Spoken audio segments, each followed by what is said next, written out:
승차감이 좀 단단한 편이네.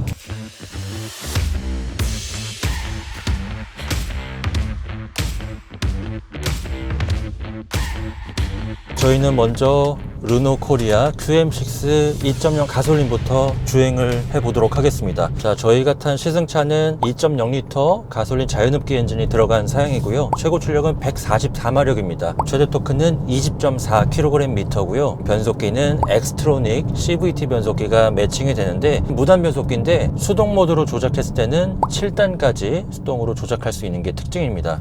승차감이 좀 단단한 편이네. 저희가 지난번에 QM6 LPG를 탔을 때는 승차감이 조금 부드럽다고 생각이 됐는데 다른 세팅인지는 몰라도 약간은 단단한 느낌이 듭니다. 이 차 공기압이 조금 낮게 들어갔거든요. 지금 32에서 33 PSI가 들어갔는데 지금 적정 공기압보다 조금 낮은 수치입니다. 이렇게 말랑말랑한 상태인데도 불구하고 승차감이 좀 단단하게 느껴지네요. 자, 이 차는 8.7인치 세로형 디스플레이가 들어가는데 이 차가 처음에 나왔을 때는 이런 세로형 디스플레이를 탑재하는 게 뭐 볼보 차들도 있고 약간 대화면 느낌이 났었는데 지금 또 워낙 큰 화면을 쓴 차가 많이 나오다 보니까 이 8.7인치가 또 그렇게 크게 보이지 않는 특징이 있네요. 자, 지금 에어컨을 작동했을 때는 운전대와 시트로 가늘게 좀 진동이 올라오는 편입니다. 지금 에어컨을 꺼도 가늘게 좀 진동이 올라오는 편입니다. 이게 뭐 디젤차처럼 아주 불쾌한 진동까지는 아닌데 아주 가늘게 들어오기 때문에 가솔린이라고 해서 진동이 아예 없고 아주 정숙하고 그런 차를 기대하면은 조금은 실망하실 수 있겠지만 어쨌든 진동은 조금 올라오는 편입니다. 저속 구간에서는 승차감이 조금 단단한 편이라고 말씀을 드렸는데 고속으로 올라오니까 또 괜찮네요. 이 차는 안정감도 나쁘지 않습니다. 제가 뭐 LPG도 타보고 그동안 뭐 디젤 모델도 타보고 많은 파워트레인이 적용된 QM6를 두루 타봤는데 밸런스는 참 괜찮은 차입니다. 네, 이 차는 144마력입니다. 보통 중형 SUV에도 뭐 100마력 후반대에서 200마력 초중반까지도 이제 많이들 나오고 있잖아요. 그렇기 때문에 이 140마력대라는 수치가 많이 부족해 보이는 것은 사실입니다. 네, 지금 이렇게 가속을 해봐도 차가 잘 나간다는 느낌은 솔직히 없습니다.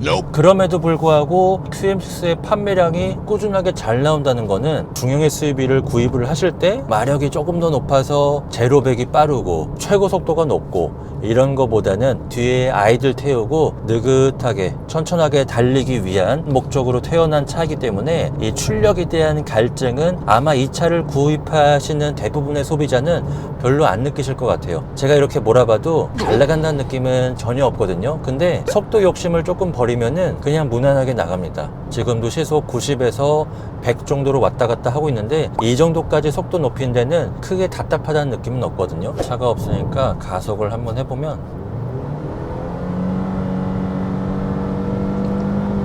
그래도 140에서 150까지는 그래도 좀 밀어주는 편이거든요. 아무래도 배기량의 한계도 있고 출력의 한계도 있기 때문에 그 이상의 속도는 무리지만 140에서 150까지는 그래도 나름 답답하지 않게 밀어주는 편입니다. 이 정도의 출력이면은 가격이 일단 저렴하니까 충분히 타협 가능한 성능이지 않을까 생각이 되고요. 지금 시속 100에서 7단 기어 항속 기어를 넣으니까 엔진 회전수는 한 1800에서 1900rpm 정도 유지를 하네요. 이게 CVT인데 수동 모드에서는 7단으로 조작을 할 수 있으니까 굉장히 편리한 측면이 있습니다. 내리막 구간에서 엔진 브레이크를 적극적으로 걸 수도 있고 수동 모드로 조작했을 때도 반응 속도가 괜찮습니다. 제가 이어서 토레스 때에도 비교해서 말씀드리겠지만 토레스에 적용된 6단 자동 기어는 변속기 반응 속도가 유일한 단점 중에 하나였거든요. 출력은 QM6보다 좋지만 변속기 때문에 성능을 조금 갉아먹는 그런 느낌도 들었거든요. 근데 이 차는 변속기의 성능이 괜찮아서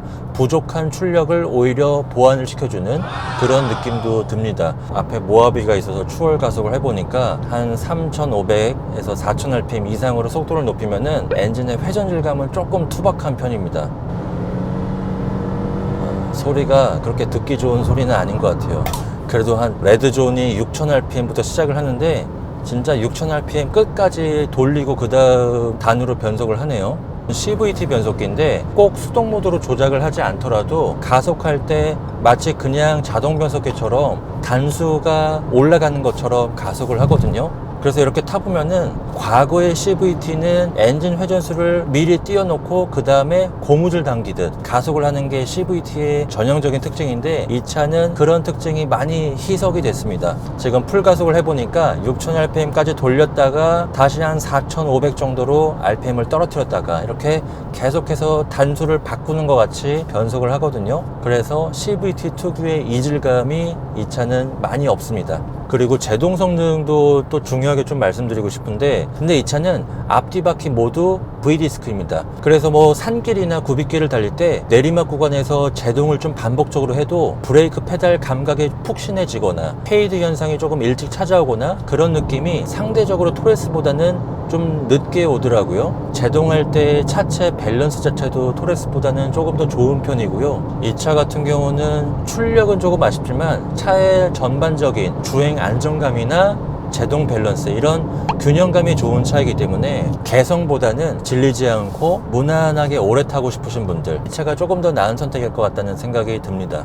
또 토레스 이어타서 또 비교해서 말씀을 드리겠지만, 고속도로를 달릴 때 의외로 정숙성은 토레스가 더 괜찮거든요. 두 차를 1대1로 번갈아 가면서 타보기 전에는 토레스는 디자인이 조금 각이 져 있고 앞유리도 조금 서 있고 공기 저항이 불리할 수밖에 없는 구조를 취하고 있어서 정숙성도 정숙성이지만 고속주행 연비도 좀 많이 차이가 나겠다, 이런 생각이 들었는데, 의외로 정숙성은 토레스가 또 괜찮습니다. 이번에 토레스 이제 쌍용에서 개발을 하면서 천장이라든지 B필러, C필러, 보어 트림 이런 데에다가 흡음재를 굉장히 많이 넣었다고 하더라고요. 그래서 공기 저항에는 불리할 수 있는 디자인이지만 방음재를 통해서 고속주행 정숙성을 확보했다, 이렇게 이해하시면 될 것 같습니다. 이 차를 패밀리카도 패밀리카지만 아무래도 월화수목금은 직장으로 출퇴근하는 용도가 주일 것이기 때문에 연비 또한 굉장히 중요하게 체크를 하셔야 할 것 같은데요. 공인 복합 연비부터 설명드리면, 두 차 모두 18인치 1륜구동 기준으로 말씀드리면 QM6는 복합 12.0km, 토레스는 11.1km입니다. 0.9, 한 1km 정도 차이가 나죠. 로드테스트 사무실에서 이제 연비 리셋을 하고 이곳 파주까지 주행을 하니까 QM6는 15.5에서 15.6km가 나왔습니다. 중고속 위주의 환경이긴 하지만 가솔린 엔진을 얹은 중형 SUV가 리터당 15km 이상 확보를 했다는 것은 경제성 측면에서도 괜찮은 것 같습니다. 공인 연비 차이는 이 정도의 두 차의 차이가 있지만 이 연비를 상쇄할 수 있는 부분이 있습니다. 바로 연간 자동차세인데요. QM6 같은 경우는 1997cc입니다.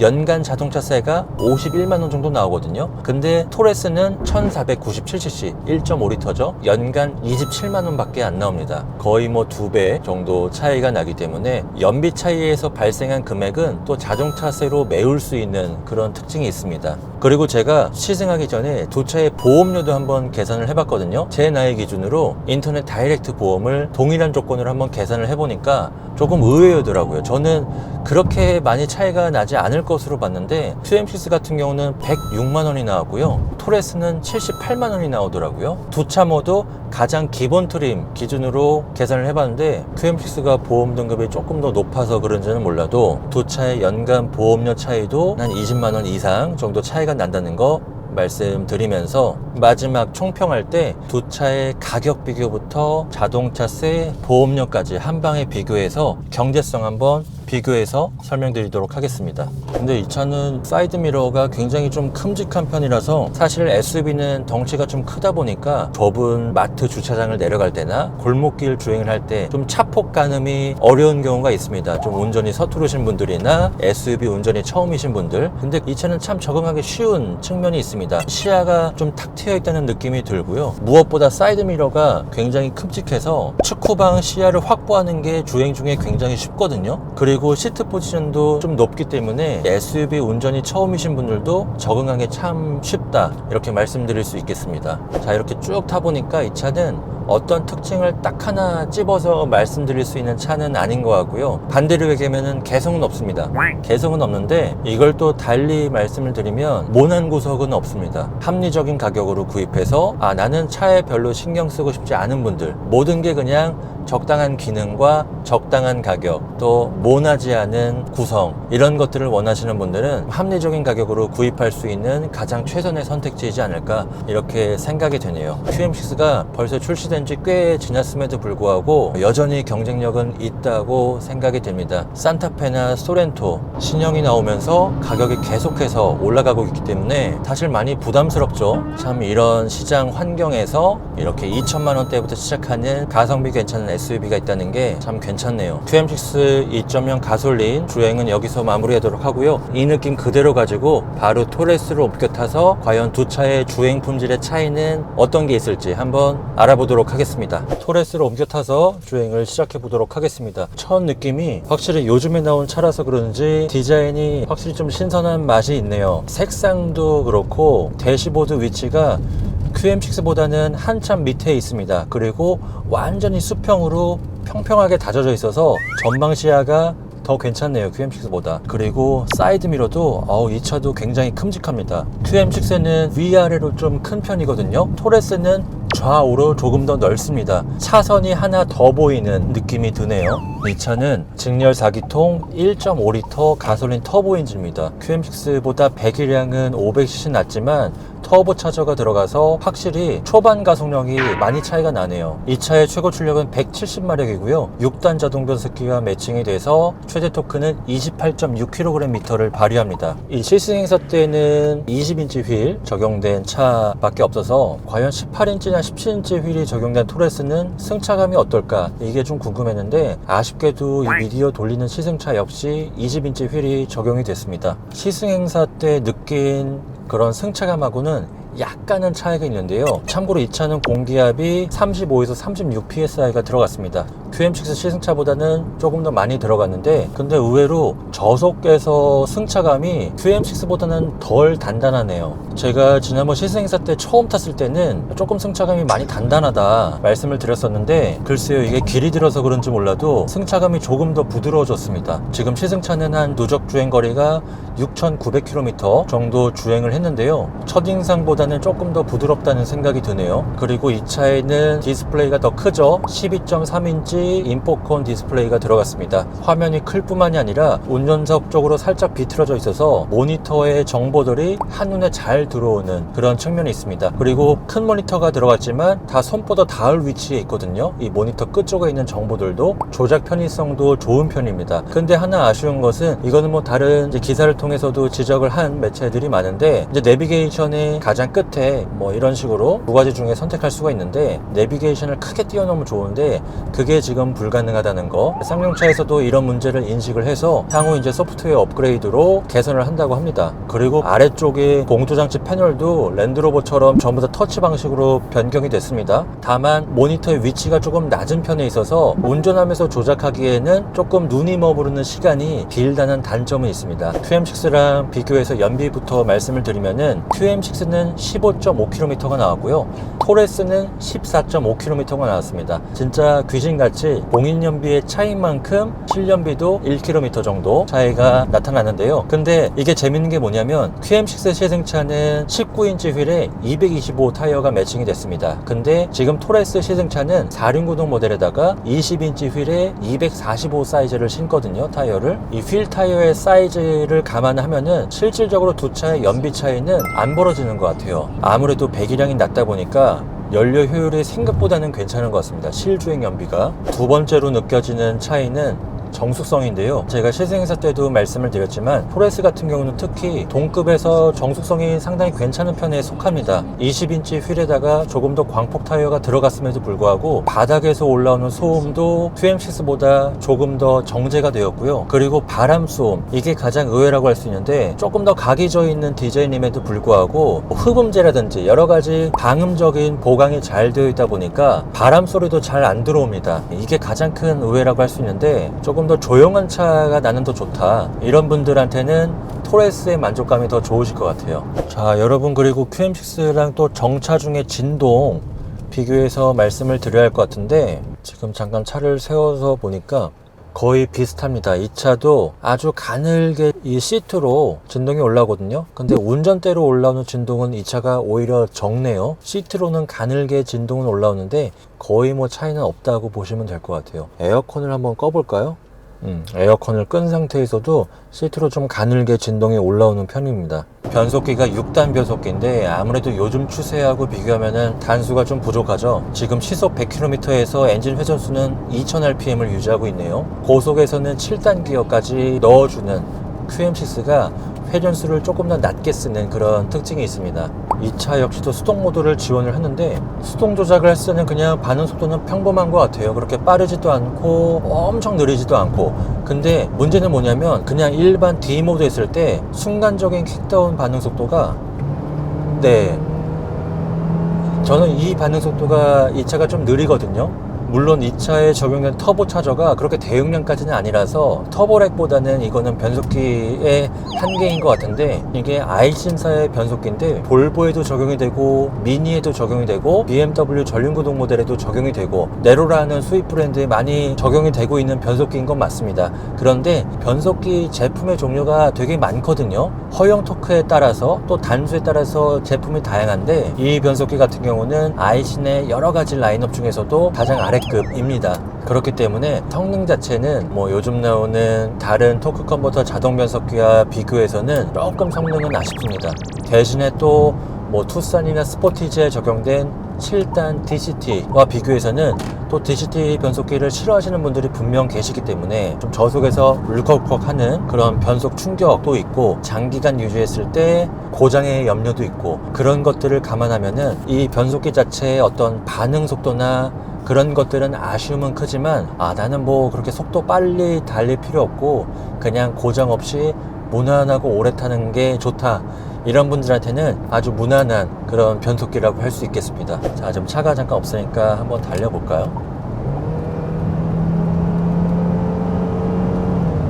이게 QM6랑 비교하면은 조금 더 밀어주는 느낌은 좋습니다. 근데 약간 재밌는 게 뭐냐면 토레스의 엔진 세팅 자체가 고속보다는 저중속에서 조금 더 힘을 분출하게끔 이렇게 세팅이 되어 있습니다. 코란도에 적용된 1.5 터보 엔진과도 비교해도 최대 토크를 내는 밴드가 조금 더 앞쪽으로 당겨졌다고 해요. 그래서 초반에는 이 두 차의 가속 성능 차이가 굉장히 크다고 느껴졌는데, 반대로 고속도로를 올라가면은 생각보다 가속 성능의 차이가 그렇게 크게 벌어지지는 않습니다. 저속에서 밀어주는 느낌은 토레스가 훨씬 더 시원스럽지만은 고속에서 속도를 조금 올렸을 때는 이 차 역시도 조금 꾸역꾸역 올리는 느낌이 납니다. 이거 같은 경우는 아무래도 배기량의 영향도 좀 무시할 수 없겠죠. 근데 정숙성이라든지 가속 성능 이런 부분에서는 토레스에 손을 들어주고 싶은데, 이 차의 밸런스라고 해야 될까요? 주행 안정감은 QM6가 조금 더 나은 측면이 있습니다. 근데 이 차는 저속에서부터 운전대 담력이 많이 가볍다는 생각이 들어요. 지금 고속에서도 야들야들하게 좀 가볍거든요. 안정감을 높이는 데는 조금 방해가 되는 요인이라고 할 수 있고, 이 스티어링의 담력은 조금 더 키워주면 어떨까 하는 생각은 있습니다. 그리고 여러분 제동을 한번 해보면 쭉 타보면서 느끼는 게, 일단은 티볼리나 코란도보다는 제동할 때 밸런스가 상당히 괜찮아졌습니다. 특히 티볼리 같은 경우는 제동할 때 한쪽 방향으로 살짝 쏠리면서 쓰는 현상이 두드러졌습니다. 코란도 때는 많이 좋아졌지만 그게 아주 약간은 남아 있었는데, 이번 토레스 같은 경우는 고속에서 급제동을 할 때 차가 한쪽 방향으로 쏠리지 않고 아주 정확한 라인을 지켜가면서 멈춰 세우거든요. 기존 쌍용차 모노코크 플랫폼 적용된 차들하고 비교해서는 밸런스는 좋아졌다.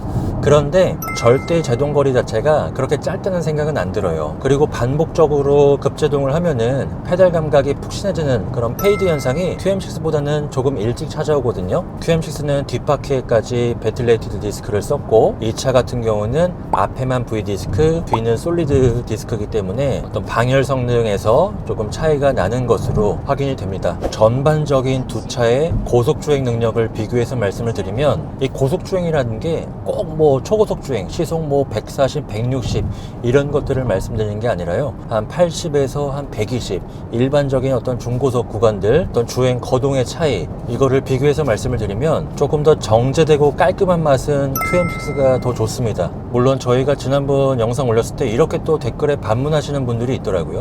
토레스는 정통 SUV다, 이런 투박한 승차감은 감수할 수 있고 도심형 SUV들과 비교하는 거는 적절치 않다, 이렇게 말씀하시는 분들이 있는데, 근데 여러분, 이 토레스는 겉보기에는 조금 투박해 보이고 정통 SUV 느낌이 나는 것은 맞지만, 그런데 속에 품은 뼈대 자체는 티볼리 때부터 시작한 모노코크 플랫폼이거든요. 이것도 제가 정확하게 말씀드려야 되는 게, 티볼리하고 코란도의 플랫폼이 다르지 않습니다. 같은 플랫폼이고요. 티볼리를 베이스로 조금 더 전장과 휠 베이스를 조금 키워서 뷰티풀 코란도에 적용을 했던 거고, 그거보다 전장을 조금 더 키워서 이 티볼리에 적용을 한 거거든요. 어찌됐건 뿌리는 티볼리의 모노코크 플랫폼, 도심형 SUV입니다. 그렇기 때문에 뭐 이 차를 가지고 본격적으로 어떤 험로 주행을 한다, 그것보다는 아무래도 보편적인 소비자는 그냥 이 차를 가지고 평범하게 출퇴근을 하고 그런 일상적인 용도로 사용을 하실 거기 때문에, 정통 SUV처럼 보인다고 해서 온로드 주행 성능은 타협해도 된다,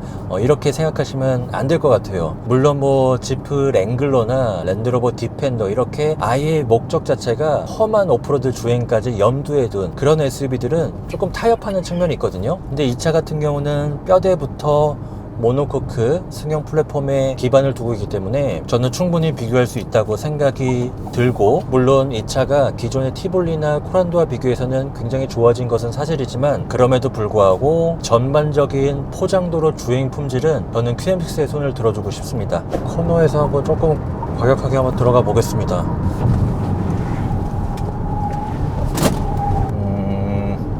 지난번 시승했을 때도 좀 같이 말씀을 드린 것 같은데, 코너에서 조금 속도를 욕심을 부리면은 바깥쪽으로 자세가 조금 허둥지둥하는, 받쳐주지 못하는 그런 느낌이 듭니다. 물론 또 이렇게 말씀하시는 분들 계실 것 같아요. 무슨 코너에서 저렇게 밟을 일이 뭐가 있냐, 이 정도만 나가면 괜찮은 거 아니냐, 이렇게 말씀을 하실 수도 있는데, 근데 사실 밸런스가 좋은 차들은 차의 가격을 떠나서 이거보다 더 저렴한 차들도 이 한계 성능이 좋아야 종합적인 어떤 위험 상황에서의 대처 능력도 더 좋을 수가 있고, 종합적인 완성도, 안정감이 더 좋을 수밖에 없는데, 지금 이 차 같은 경우는 티볼리나 뭐 코란도 때보다는 전반적인 주행 완성도가 올라간 것은 맞는데, 아직까지도 코너라든지 이런 올로드 주행 품질, 주행 거동은 조금은 부족한 게 있습니다. 특히 주요 경쟁 상대인 QM6와 비교해서도 QM6 같은 경우는 사실 밸런스가 괜찮거든요. 같은 코너 구간에서 이렇게 돌아 나갔을 때 아주 코너를 좀 매끈하게 돌아나간다 이런 느낌까지는 없지만, 그래도 어떤 운전자가 생각지 못한 궤적으로 크게 부풀거나 아니면 차체가 조금 허둥지둥 되거나 이런 느낌은 없거든요. 이런 것들이 사실 뭐 토레스가 속한 C 세그먼트 SUV들, 뭐 북미에서는 토요타 라브4도 있고 혼다 CR-V, 뭐 닛산 캐시카이, 유럽에서는 폭스바겐 티구안, 이게 다 이제 비슷하게 겹치는 차들인데, 그 차들 보면은 밸런스가 괜찮습니다. 요즘에 나온 차들이 다들 거동이 깔끔한 편인데, 근데 이 차는 아직까지도 조금은 좀 투박스러운 맛이 있습니다. 그래서 주행 성능 평가는 딱 이렇게 정리해 볼 수 있을 것 같아요. 주변 시야라든지 실내 정숙성은 토레스가 훨씬 좋습니다. 저속에서 좀 치고 나가는 맛, 가속 성능 같은 경우도 토레스가 역시나 좋습니다. 그런데 나머지 부분들, 제동할 때의 밸런스, 코너를 돌 때의 밸런스, 고속주행 안정감과 특히 고속주행을 할 때 2열의 승차감 같은 것들이 QM6가 조금 더 정제된 맛, 깔끔한 맛이 있습니다. 그래서 나는 험로보다는 올로드 주행 성능이 훨씬 더 중요하다, 조금 더 편안한 차를 타는 게 더 좋을 것 같다, 이런 분들한테는 QM6를 권하고 싶고요. 답답한 것보다는 도심에서 좀 시원시원하게 차가 좀 나갔으면 좋겠다, 좀 조용한 차가 좋다, 그런 분들한테는 토레스를 보내드리고 싶습니다.